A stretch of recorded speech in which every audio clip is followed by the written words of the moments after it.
আসসালামু আলাইকুম এভরিওয়ান, কেমন আছেন সবাই? আশা করি অনেক বেশি ভালো আছেন। অনেক দিন পরে হলুদের ডিটক্সটা খাবো। ওইটা সবাই আমাকে বলে, আপু কতদিন ফ্রিজে রাখা যায়?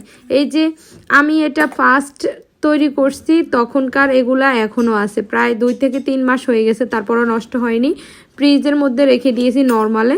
আমার আর বেশি নেই, অল্প এতটুকুই আছে। আমি প্রতিদিন এখন আর খাই না, মাঝে মাঝে খাই। তো তোমাদেরকে একটা জরুরি কথা বলার জন্য আমার ভয়েস ভিডিওটা, সেটা হচ্ছে তোমরা একটু সাবধান হয়ে যাবে। আশেপাশে আমাদের স্লিমিং পাউডার সেল করতেছে, ব্র্যান্ডের স্লিমিং পাউডার বলে, তোমাদের গলা কেটে হত্যা করে দেওয়ার মতো যেরকম সেম প্রাইস রাখতেছে।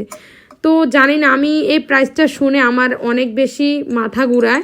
মাঝে মাঝে মনে হয় আমি এত কম দামে সেল করি, তারপর আপুরা এত এত প্রশ্ন থাকে। আর ওই যে ব্র্যান্ডের বলে যারা সেল করে 1600 টাকা দিয়ে, তাদের কাছে প্রশ্ন থাকে না আপনারা একটু তাদের কাছে গিয়েও জিজ্ঞেস করেন। আর শুধু মশলা জাতীয় আইটেম দিয়ে ব্র্যান্ডের প্রোডাক্ট বলতেছে, আমারটা ব্র্যান্ডের প্রোডাক্ট। আর আমরা আস্ত গ্রিন কফি দিয়ে থাকি ভাই, আস্ত গ্রিন কফি বাংলাদেশে পাওয়া যায় না। তারপর আমরা কখনো বলি না যে আমাদের স্লিমিং গ্রিন কফিটা ব্র্যান্ডের স্লিমিং গ্রিন কফি। তো যাই হোক, সামনে টিকটকে আরও কত কিছু যে দেখতে হবে জানি না। মানুষ সেল করার জন্য, টাকার জন্য আরও কত নিচে নেমে যাবে, সেটা দিন দিন আরও যাবে, আর বুঝতে পারবো। আর কিছু কিছু বোকা পাবলিক আছে, তাদের জন্য দুঃখ হচ্ছে আমার।